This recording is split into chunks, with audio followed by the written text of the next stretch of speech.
You're not needed here. Leave. I've cared for men on the front lines. You can't tell me to leave them now. She stays. She's earned that right more than anyone here. They thought she was just another nurse. Easy to push aside, easy to ignore. They didn't see the quiet fire in her eyes or the promise she carried in every patient she cared for. They threw her out of the hospital, but her army brother made sure she was heard. Subscribe to Endless Stories and share this video, because some debts aren't paid in medals or money, but in the quiet stand of those who refuse to be silenced. The air in the hospital hallway was sharp with antiseptic and the low hum of fluorescent lights. Emily Taylor moved with quiet focus, her steps quick but careful as she balanced the tray of medications in her hands. She wore her scrubs like a second skin, pockets filled with pens and notes, the bright pink stethoscope around her neck a small splash of color in the pale, sterile world. She had been here for almost 5 years, long enough to learn the rhythms of the place, to memorize the small kindnesses and the quiet cruelties that sometimes hid beneath the starched uniforms. She knew how to speak softly to the patients who were afraid, how to calm the panic in a mother's eyes with nothing more than a gentle word and a steady hand. But today, everything felt different. It started with a complaint. A patient's family member who didn't like the way Emily had spoken up when they crowded the small ICU room, ignoring the rules she knew were there to protect the patient's life. She'd said it quietly, firmly. Please step back. Let her breathe. They hadn't liked it. They'd told the supervisor that Emily was rude, that she didn't respect the family's wishes, that her calm insistence on the rules was a personal affront. Emily had seen the supervisor's face, the tight line of her mouth, the impatient flick of her pen. She knew what was coming before the words even left her lips. You're dismissed, the supervisor said, her voice flat. Turn in your badge. You're no longer needed here. Emily felt the breath catch in her throat, her hand tightening around the stethoscope. I was just trying to protect her, she said softly. I didn't. But the supervisor didn't look at her. She just turned away, her heels clicking against the tile floor like the final punctuation of a sentence that had already been written. The hallway was suddenly too bright, too cold. Emily took a slow breath, her chest tight. She slipped the stethoscope from her neck, the bright pink tubing limp in her hands. Around her, the hospital moved on. Nurses bustling past, doctors in white coats murmuring in low voices, the constant beep of monitors and the soft sigh of ventilators. But for Emily, the world had gone quiet. She turned away from the nurses' station, her steps slow as she walked down the long hallway. The exit sign glowed red at the end of the corridor, the cold winter light spilling through the glass doors beyond. Emily pushed the door open, the rush of cold air hitting her like a slap. She didn't look back, because she had learned a long time ago. Sometimes the world didn't care how much you gave, how hard you fought. Sometimes it just wanted you gone.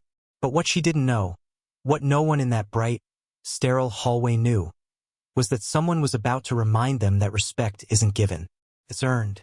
And no one who had ever learned how to stand would let her walk away alone. The cold wind stung Emily's cheeks as she stepped onto the sidewalk, her breath coming in soft clouds that disappeared into the pale winter sky. She wrapped her arms around herself, the thin scrubs no match for the biting chill. In her hands, the badge she'd worn for 5 years felt heavier than it ever had. A small piece of plastic and metal that had meant everything, now just a memory of what she'd lost. She sat on the edge of the low stone wall that bordered the hospital parking lot, her eyes unfocused as she watched the slow drift of cars along the street. The world moved on, indifferent to the quiet ache in her chest. She let her fingers curl around the badge, the edge biting into her palm like a reminder. Emily pulled out her phone, her hands trembling just a little as she scrolled through her contacts. She paused when she found his name, Daniel Taylor, her brother, her protector even when they were kids. She hesitated for a breath, her thumb hovering over the call button. She didn't want to burden him, didn't want to admit that she had failed. But she pressed the button anyway. The line rang twice before he answered, his voice calm and warm. Emily, he said, everything okay? She swallowed, her throat tight. Danny, they fired me, she said, the words barely a whisper. I was trying to help, but they said I was being disrespectful. that I was in the way. There was a pause on the other end, not of confusion but of something sharper. She could hear it in the low breath he let out, the quiet calm of a man who had learned to stand steady in the storm. "Where are you?" he asked, his voice still gentle but with an edge of steel that hadn't been there before. "Outside the hospital," she said. I don't know what to do, Danny." "You don't have to do anything," he said. "I'm coming." She closed her eyes, the hot sting of tears pressing against her lids. "I'm sorry," she whispered. "You have nothing to be sorry for," he said softly.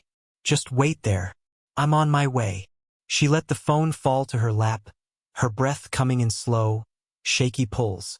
Around her, the city moved on, but she felt a quiet surety settle in her chest. Because she knew her brother. She knew the calm steel in his voice wasn't just words. And she knew that no one who had ever stood beside Daniel Taylor would ever stand alone. Emily sat on the low stone wall, her fingers numb from the cold, the weight of the badge pressing into her palm like a memory she couldn't let go. She watched the cars crawl by in the morning light, each breath a quiet prayer that Daniel would come. Not just because he was her brother, but because she didn't know how to stand back up alone. She heard the deep growl of his truck before she saw it, the low, steady rumble of an engine that had carried him home from more than one deployment. The big black pickup pulled up to the curb, the sun glinting off the dust and salt on the paint. Daniel stepped out, his movements calm and sure, the quiet authority in the way he carried himself unmistakable.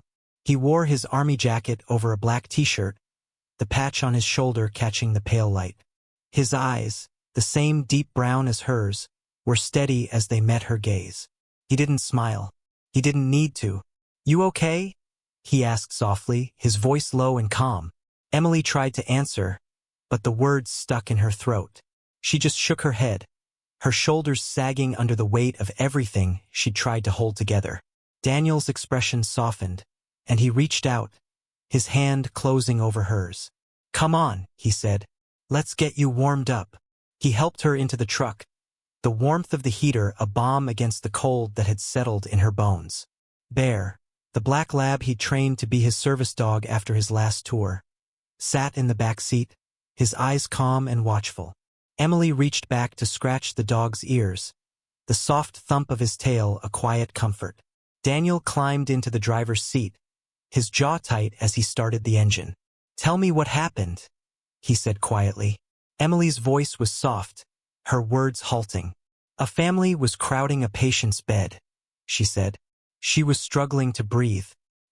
I told them to step back, that she needed space. But they didn't like it. They complained. And the supervisor, she didn't even ask what happened. She just told me I was done." Daniel's hands tightened on the wheel, the quiet fury in his eyes a low fire. "You did your job," he said. "You protected your patient. That's what matters." "But they didn't care," Emily whispered. "It was like I didn't matter." Daniel's jaw flexed, his voice low and certain. "You matter," he said, "and they're going to understand that." She looked at him, the quiet strength in his eyes a lifeline. "What are you going to do?" He took a slow breath, the air filling his lungs like a promise. "I'm going to make sure they listen," he said, "because no one silences my sister and walks away like it doesn't matter."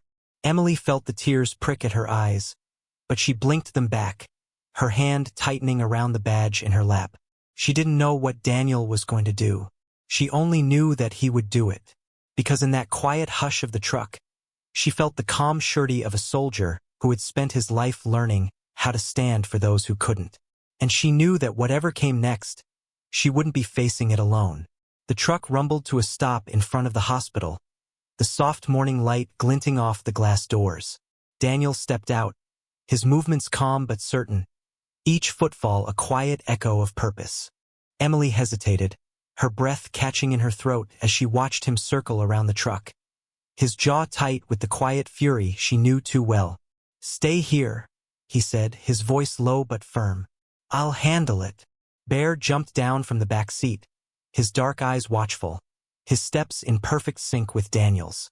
Emily watched them cross the small lot, the broad line of her brother's shoulders a silent promise that no one would ever dismiss her again without consequence. Inside the hospital, the sterile hush of the lobby pressed close. The soft beep of monitors, the quiet murmur of nurses moving behind the reception desk. Daniel walked straight to the front counter, his gaze locking on the woman in the pale blue cardigan. The supervisor who had thrown Emily out like she was nothing. She looked up, her mouth opening in a polite smile that faltered as she took in the quiet steel in his eyes. "Can I help you?" she asked, her voice careful. Daniel's voice was calm, but it carried the quiet authority of a man who had stood in the middle of chaos and learned how to make the world listen. "My name is Staff Sergeant Daniel Taylor," he said. "My sister is Emily Taylor. You dismissed her this morning." The woman blinked, her hands pausing on the computer keyboard. I'm sorry, sir, but hospital policy." "Hospital policy," Daniel said evenly, "is to protect patients. That's exactly what she was doing. And you threw her out without even listening to her side." Her mouth opened and closed, her fingers fluttering like nervous birds. "Sir, we had a complaint. And did you think to ask her what happened?" Daniel said, his voice soft but relentless. "Or did you just decide that a nurse's quiet insistence on safety was less important than someone's pride?" Around them, the lobby had grown still. Nurses pausing mid-step, visitors turning their heads to listen. Daniel didn't raise his voice. He didn't have to. His calm was a force all its own. "She stood up for her patient," he said. "She did what you should have done. And you threw her out for it." The woman swallowed, her eyes flicking away. I didn't realize." "That's the problem," Daniel said, his gaze unwavering. "You didn't realize. You didn't ask. You didn't listen." Bear stood at his side, his head high, his steady presence a silent echo of the truth in Daniel's words. Emily watched from the truck, her breath held tight in her chest. She had never seen her brother like this. Not in a war zone, not on the quiet nights when he'd sat with her through her worst fears. But here, in the hush of the hospital lobby, he was more certain, more unshakable, than she had ever known. Because he wasn't here to shout. He wasn't here to threaten. He was here to stand. And in that soft, breathless hush, everyone was listening. The hush in the lobby felt heavy, as if every breath was waiting on Daniel's next words. The supervisor stood frozen behind the counter, her hands fluttering at her sides, her mouth working to find something to say. Anything that could reclaim the authority she had so carelessly wielded that morning. But Daniel didn't rush her. He just stood there, his eyes steady, his voice low and measured in the cold morning light. "You didn't even give her a chance to explain," he said. "You took her dedication, her quiet stand, and treated it like a nuisance, like it didn't matter." The woman's shoulders slumped, her gaze dropping to the worn edge of the counter. I didn't think." "That's the problem," Daniel said, the words soft but each one landing with the weight of a hammer. "You didn't think. She did. She put her patient first, the way every nurse in this place is supposed to. And you threw her out like she was nothing." The young man at the security desk shifted, his eyes flicking from Daniel to the supervisor. The nurses who had paused in the hall stood a little taller now, the quiet strength in Daniel's voice giving them permission to remember that their work, their stands, mattered too. Emily watched through the glass, her breath caught in her throat. In that moment, she didn't see just her brother. She saw every quiet stand he had ever taken, in dusty streets far from home, in silent promises made in the dark of night. He wasn't loud. He didn't need to be, because some stands didn't come with shouts. They came with the quiet, calm refusal to let anyone be forgotten. The supervisor swallowed, her voice trembling when she finally spoke. I see that now," she said. "I was wrong." Daniel's jaw relaxed just slightly, but his eyes didn't waver. "You don't need to say that to me," he said. "You need to say it to her." The woman blinked, then looked up, really looked, for the first time. Her gaze found Emily through the glass doors, and in that single glance, everything shifted. She stepped out from behind the counter, her movements slow and uncertain. Emily opened the door, the rush of cold air hitting her like a fresh breath. The supervisor paused in front of her, her voice low and tight. "Emily," she said, her eyes bright with something like shame. I'm sorry. I was wrong. You were only doing what you were supposed to do." Emily's fingers tightened on the badge in her hand, the edge of the plastic digging into her palm. "I was protecting her," she said quietly. "That's all I wanted." "I know," the supervisor said, her shoulders sagging. "I see that now." There were no grand gestures, no sweeping apologies. Just a small, quiet truth shared in the hush of a hospital that had learned, if only for a moment, to listen. Daniel stood a step back, his eyes on Emily, and in the steady line of his shoulders, she felt the quiet promise he had carried there since they were children. "I will always stand for you." Because some debts were never measured in medals or money. Some debts were paid in the quiet, unshakable breath of those who refused to let you be silenced. The cold breeze drifted around them as Emily stood by the door, her badge still clutched in her hand. The supervisor's apology hung in the air, a quiet echo that felt both too late and just enough. Emily took a slow breath, feeling the weight of the decision pressing against her chest. She glanced at Daniel, the calm certainty in his eyes a steady anchor. He didn't say a word, but she knew what he was telling her. "This is your choice. I'm here either way." Emily turned back to the supervisor, her voice soft but unyielding. "You didn't just doubt me," she said. "You doubted every nurse who's ever stood up for a patient, every quiet voice that's ever tried to be heard." The supervisor's shoulders sagged a little more, her lips pressed into a tight line. "I know," she said quietly. "I didn't see it then, but I do now." Emily let the moment settle, her breath slowing. Then she looked down at the badge in her hand, the small plastic card that had been both her shield and her burden. She turned it over once, the smooth edge catching the pale winter light. "I don't want to come back if it's just going to be more of the same," she said softly. "I don't want to fight for the right to do my job." The supervisor nodded, her voice steady for the first time.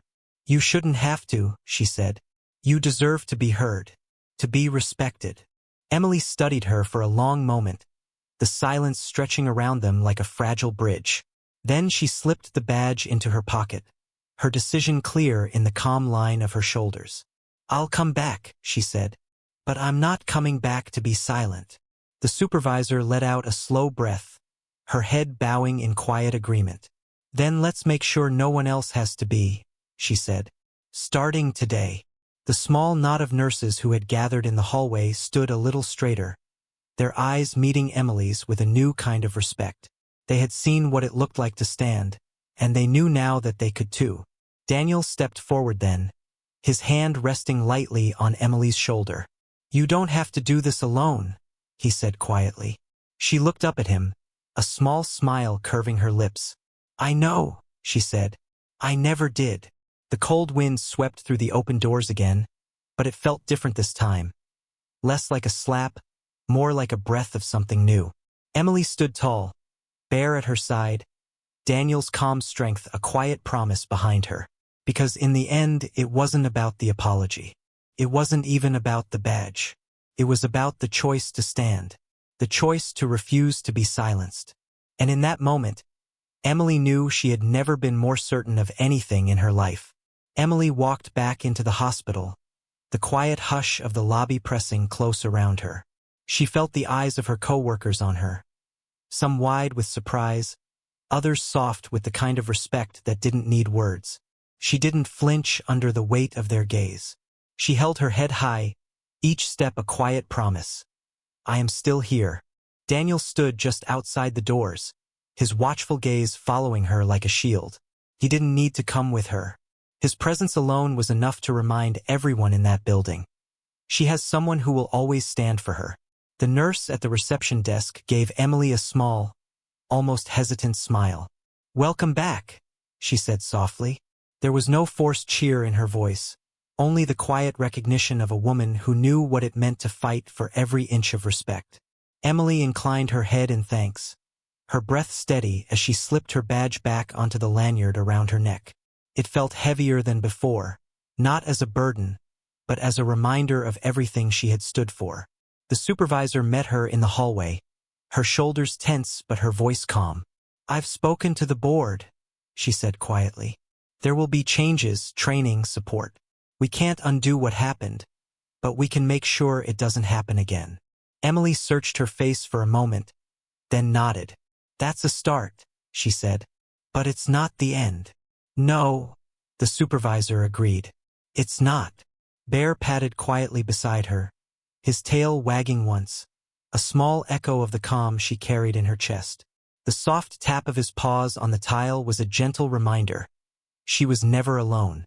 As Emily moved through the ward, she felt the hush settle deeper. Not the hush of fear, but the hush of something stronger. The nurses she passed met her gaze with quiet nods, the small gestures of solidarity that spoke louder than any shout. In the staff room, a young nurse, new and still learning the rhythms of the hospital, stepped forward, her voice trembling but her eyes bright. "I saw what you did," she said softly. "How you stood up, how you didn't back down. It matters.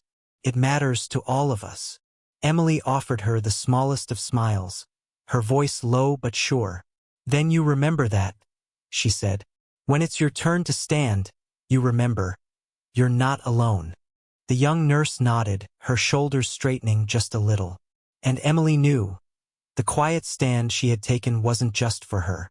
It was for every voice that had ever been told to sit down. Every quiet breath that had ever been forced into silence. Outside the window, she could see Daniel leaning against the truck, his arms crossed over his chest, Bear's head resting against his leg. He didn't wave or smile, but he didn't need to. His calm presence was enough. Because some debts weren't paid in noise or anger. They were paid in the quiet breath of a woman who refused to be silenced, and the steady gaze of a brother who would always stand by her side.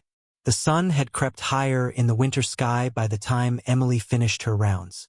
Each patient she saw, each quiet word of comfort she offered, felt like a thread weaving her back into the fabric of the place she had almost been forced to leave behind. Her steps were lighter now, each one a quiet promise to herself.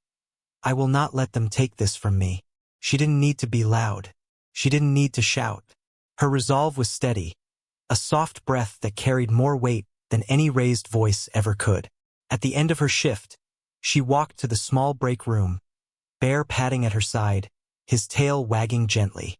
She poured herself a cup of stale coffee, the warmth of it steady in her chilled fingers. She looked up and found Daniel standing in the doorway, his army jacket a dark silhouette against the light. He didn't say anything, didn't need to.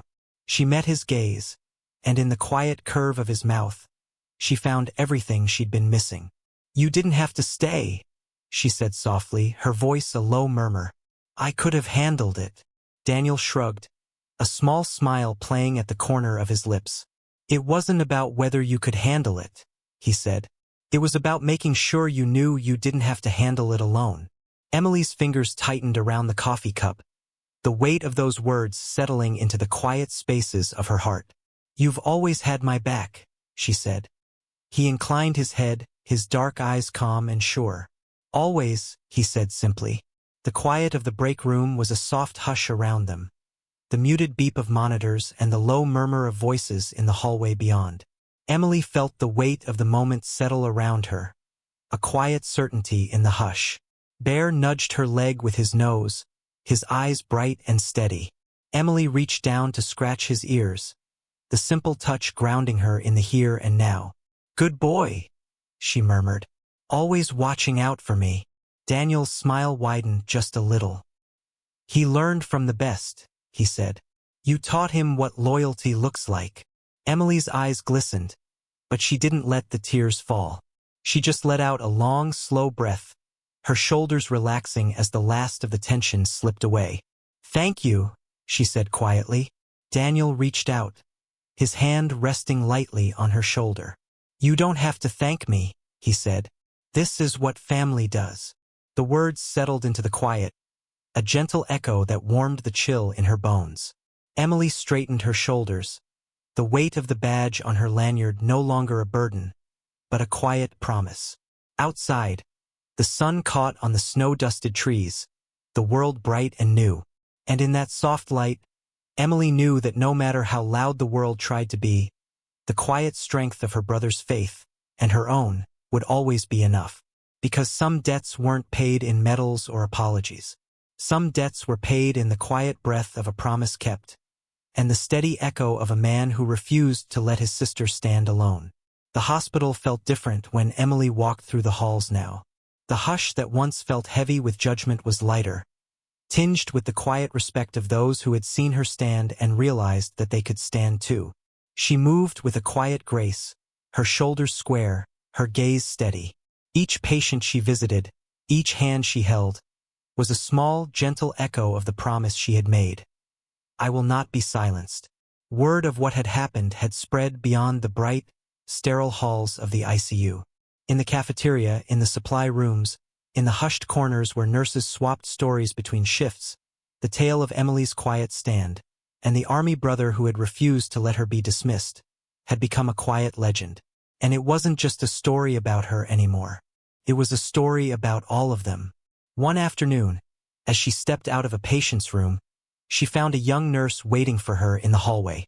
Her name tag read Maya, and her hands were clenched tight around the hem of her scrub top. I heard what you did, Maya said, her voice a whisper. How you didn't back down. How your brother.